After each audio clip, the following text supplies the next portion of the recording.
Persib Bandung belum juara BRI Suplik musim 2025-2026 meski sampai dengan pekan terakhir di pekan ke-34 ini Persib Bandung masih berada di puncak klasemen sementara dengan selisih 2 poin dari Borneo FC.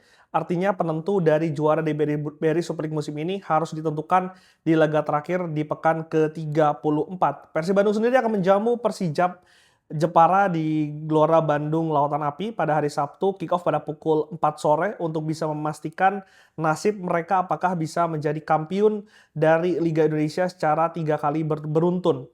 Karena kita tahu meskipun selisih 2, artinya Persib Bandung hanya membutuhkan minimal hasil seri untuk bisa memastikan gelar juara tersebut.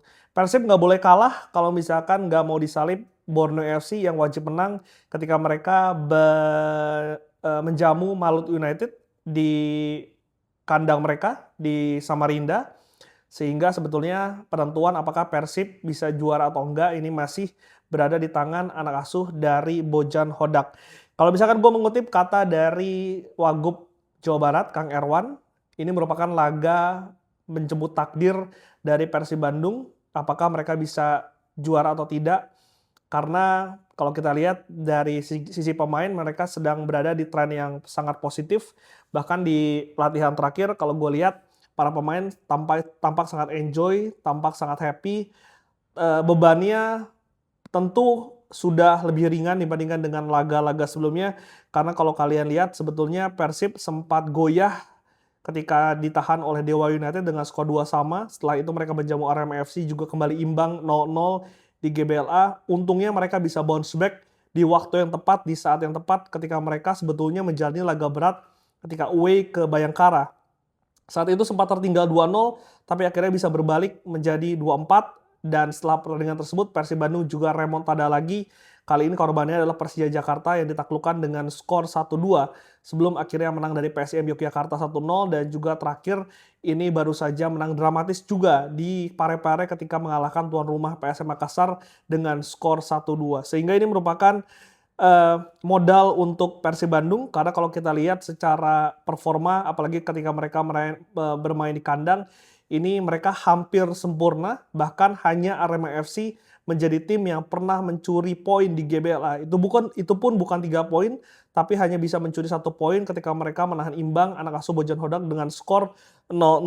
Sisanya tidak ada tim yang bisa mencuri poin atau bahkan mengalahkan Persib ketika bermain di hadapan puluhan ribu bobotoh.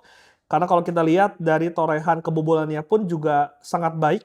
Dari total 22 gol yang bersarang di gawang Persib Bandung musim ini, hanya 3 gol yang dicetak oleh tim lawan ketika bermain di GBLA. 1 gol dicetak oleh Vinicius ketika Borneo kalah 3-1 di GBLA, sementara 2 gol lainnya dicetak oleh pemain dari Bali United ketika mereka juga kalah dengan skor 3-2. Dari segi mencetak gol, dari total 59 gol, Persib Bandung mencetak 28 gol ketika bermain di GBLA. Ini tentu secara sebaran cukup berimbang dengan catatan atau torehan gol yang dicetak oleh Persib Bandung ketika bermain di kandang lawan. Kalau bisa kita lihat dari 5 match terakhir Persib Bandung juga tengah dalam performa yang cukup baik. 4 kali menang dan juga 1 kali hasil draw. Tapi Persijap meskipun sekarang berada di posisi ke-13 dengan raihan 35 poin, hanya menang 9 kali, 8 kali hasil draw dan juga 16 kali kalah, mencetak 31 gol dan juga kebobolan 45 gol.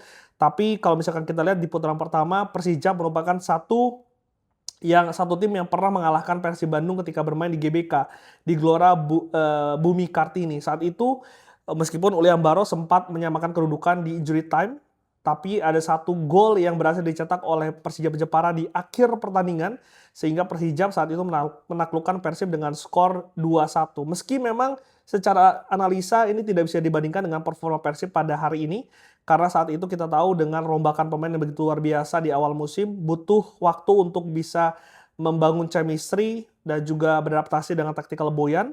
Sehingga kita tahu performanya saat itu di awal musim ketika menang 1-0 dari Semen Padang, away ke Jepara mereka kalah, ditahan imbang saat itu juga dengan PSM Yogyakarta, sehingga memang secara performa ini Persib Bandung berbeda dengan hari ini. Meski memang Persijap secara fakta mereka bisa memenangkan pertandingan dengan skor 2-1 di putaran pertama. Kalau kita lihat dari 5 match terakhir, memang Persijap cukup positif karena tadi gue katakan dari total 9 kali kemenangan yang mereka cetak, ini 2 kemenangan dicetak di 5 laga terakhir. Mereka menang 2 kali, 1 kali imbang dan juga mengalami 2 kali kekalahan, di mana 1 imbang mereka dapatkan terakhir kali di pertandingan minggu lalu ketika menjamu Borneo FC di GBK. Saat itu Persijap menahan imbang anak asuh Levundes dengan skor 0-0 dan juga membuat peluang Persib Bandung untuk hat-trick juara ini lebih lebar karena dengan tersandungnya Borneo, selisih 2 poin terjadi di puncak klasemen dari BRI Super League di pekan ke terakhir. Kalau kita lihat juga dari torehan away mereka, 5 kali away, memang ini juga tidak begitu baik karena mereka hanya bisa menang 2 kali, 2 kali draw dan juga 1 kali kalah. Dan kalau kita lihat secara keseluruhan sepanjang musim ini, mereka hanya menang 3 kali di away, 4 kali imbang di away, dan juga mengalami 9 kali kekalahan di away. Persib Bandung dipastikan tidak akan tampil dengan skuad yang penuh karena kita tahu Mark Locke, kapten tim, dipastikan akan absen karena menjalani akumulasi kartu yang dia dapatkan ketika bermain di Parepare. Tapi ada kabar baiknya, Luciano Guaicochea sudah bisa kembali ke skuad bersama dengan Federico Barba, di mana keduanya ini sempat absen dikarenakan menjalani akumulasi kartu di laga melawan PSM Makassar. Sehingga untuk starting 11, gua prediksi Teja Pakualam masih akan dipercaya dan gua harapin Teja bisa menutup musim ini dengan torehan clean sheet karena ini merupakan laga terakhir dan kesempatan terakhir untuk Teja Pakualam ini memecahkan rekor untuk bisa menjadi satu-satunya kiper dengan raihan clean sheet terbanyak di sepanjang sejarah Liga Indonesia. Karena saat ini torehan clean sheet Teja dan juga Yo Jae-hoon, dulu kiper dari Persipura, masih sama, sehingga Teja masih membutuhkan 1 clean sheet lagi untuk bisa memecahkan rekor tersebut. Sementara 4 di belakang, Kakang Rudianto akan bermain bersama dengan Federico Barba yang pasti akan masuk lagi ke starting 11 menggantikan Julio Cesar yang kemarin menjadi pahlawan di Makassar. Tapi menurut gua duet dari Pato dan juga Barba ini menjadi duet yang tidak bisa digantikan karena lebih stabil, lebih baik secara koordinasi. Ditopang lagi Eleanor Reinders yang gua prediksi akan bermain di back kiri. Sementara ketika Marco tidak bermain, butuh gelandang pemutus serangan yang bekerja keras, yang petarung, di mana gue menjagokan seorang Van Putros yang juga dipanggil timnas Irak untuk bisa bermain di Piala Dunia. Ini bisa bermain berduet dengan seorang Adam Alis, gelandang box to box yang menopang seorang Tom Hai yang masih menjadi pemain vital, menjadi motor serangan, otak serangan dari Persib Bandung. Sementara di depan Berguinho yang tampil sangat stabil, sangat luar biasa di depan. Ini juga patut untuk bisa dipercaya. Beckham Putra juga gue harapkan bisa bermain di laga besok bersama dengan Andrew Yung di ujung tombak. Ini akan menjadi pertandingan yang menarik dan juga penentu karena setelah pertandingan nominasi juga akan dibacakan untuk para pemain terbaik yang gue jagokan. Ya kalau misalnya dari Persib Bandung sih gue jagokan seorang Federico Barba, meskipun saat di sana ada Beckham Putra yang juga masuk dalam nominasi, tapi secara objektif Mariano Peralta juga sangat layak untuk bisa mendapatkan gelar Man of the Match karena perannya ini sangat vital dalam mengangkat tim dari Borneo FC. Bahkan ini sangat luar biasa kalau kita lihat kedalaman skuadnya. Borneo tentu lebih Persib memiliki kedalaman skuad yang lebih baik dibandingkan Borneo, tapi Borneo masih bisa bersaing hingga pekan ke-34, bahkan belum tersingkir hingga pekan terakhir. Ini juga tidak lepas dari seorang Peralta yang bermain sangat baik, sangat stabil sepanjang musim ini. Selain dari Barba, Peralta, dan Joe Beckham, ada Juan Villa juga. Ini salah satu pemain terbaik kedua yang gue katakan berada di Borneo FC bersama dengan Alano yang juga masuk dalam nominasi. Sementara kiper, ini ada 3 kiper nominasinya. Ada Nadio Argawinata, kiper dari Borneo FC. Ada Igor dan juga ada Cahaya Supriyadi. Sayangnya tidak ada Teja Pakualam. Ini justru agak sering membingungkan dan juga aneh karena Teja sangat layak untuk bisa masuk nominasi. Dan menurut gue calon kuatnya adalah antara Teja Pakualam dan juga Nadio. Karena kita tahu performa Nadio juga begitu stabil. Dia juga salah satu kiper dengan catatan save terbanyak bersama dengan Hub Meyer, kiper dari Bali United. Tapi gua rasa Nadeo layak untuk bisa mendapatkan eh, penghargaan kiper terbaik dan harusnya bersaing bersama dengan Teja Pakualam. Sementara untuk pelatih terbaik, Boyan Hodak mutlak mendapatkan gelar ini. Hat-trick juara itu bukan suatu capaian yang mudah dan tidak pernah dilakukan oleh pelatih manapun. Jadi menurut gua, Bojan yang gua ngobrol dengan sejumlah pengamat juga menjadi titik vital, titik penting dari performa Persib Bandung di 3 tahun terakhir ini, layak untuk bisa mendapatkan mobil lagi. Karena tahun lalu dia mendapatkan mobil merahnya karena berhasil mencapai ataupun mendapatkan penghargaan sebagai pelatih terbaik. Nah, di video terakhir ini gue juga mau katakan eh, akan ada prosesi jika nantinya Persib Bandung juara. Dan gue harapkan Bobotoh tidak menjadi Bobotoh yang katrok, Bobotoh yang kampungan, karena ini merupakan perayaan, bukan perayaan 30.000 penonton yang nantinya akan menghadiri pertandingan di GBLA saja, tapi ini merupakan perayaan dari Kota Bandung, perayaan dari Jawa Barat, dan juga perayaan dari seluruh Indonesia. Jangan ada flare, jangan ada pitch invasion, apalagi rusuh, karena Bobotoh yang selalu mengatakan Persib Bandung sudah menjadi klub Asia, harus juga berbenah dari diri supporter. Buktikan kalau misalnya kalian memang levelnya ini sama dengan tim yang kalian dukung, yaitu berada di Asia.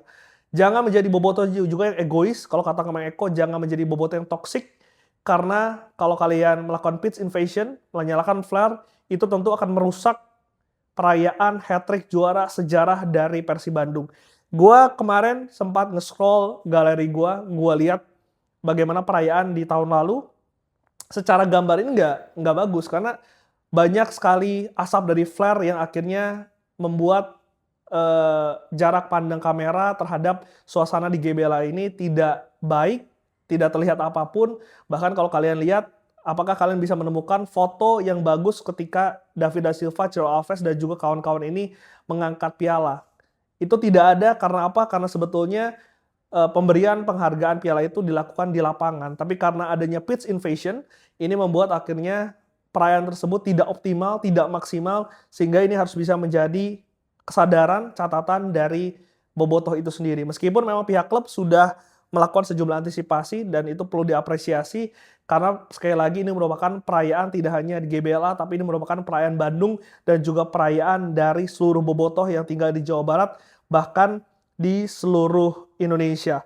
Dan kalau misalkan kalian mau merayakan, mungkin kita tahu di Pasupati setelah pertandingan pasti mereka akan berkumpul di sana, tapi puncaknya lebih baik kita konvoy di pagi hari karena hari Minggunya sudah disiapkan baik itu dari Pemprov, dari PT BBB. Ini rute konvoy dari Gedung Sate menuju ke Jalan Asia Afrika di Gedung Merdeka. Secara rute ini sangat panjang sehingga membuat Bobotoh bisa memilih spot mana yang mereka akan datangi dan juga melihat pemain Persib bersama dengan pialanya ini menjelajahi jalanan dari Kota Bandung. Ini merupakan konvoy yang sudah disiapkan secara konsep secara matang karena Kang Adit sendiri mengatakan sengaja dipilih dari Gedung Sate yang menyimbolkan simbol dari Jawa Barat menuju ke Gedung Merdeka yang merupakan salah satu simbol tempat bersejarah di Kota Bandung. Dan juga yang gue apresiasi mereka juga melibatkan pemain-pemain yang terlibat dalam juara Persib 5 kali. Karena secara sejarah ini merupakan tim pertama yang bisa menjuarai Liga Indonesia sejak tahun 1995 sebanyak 5 kali mengalahkan Persipura. Dan apresiasi karena mereka melibatkan para pemain di tahun 1995, 2014, 2023, 2024, 2025 dan juga 2026 seluruh squad dari tim juara 5 tahun ini didatangkan untuk bisa melakukan selebrasi bersama. Ini yang gue katakan juara bebarengan, manajemen, pelatih, pemain, Bobotoh dan juga para legenda ini berkumpul menjadi satu untuk bisa merayakan sejarah bersama untuk dari Persib Bandung. Untuk itu Bobotoh sekali lagi diharapkan untuk bisa tetap menjaga keamanan karena gue yakin banyak anak kecil, banyak wanita, banyak orang tua juga karena ini merupakan pesta dari Jawa Barat. Jadi kalian juga menentukan bagaimana nantinya pesta tersebut bisa berjalan dengan lancar dan bisa membuat semua happy. Itu harapan gue. Gimana kalau harapan kalian? Coba tulis di kolom komentar.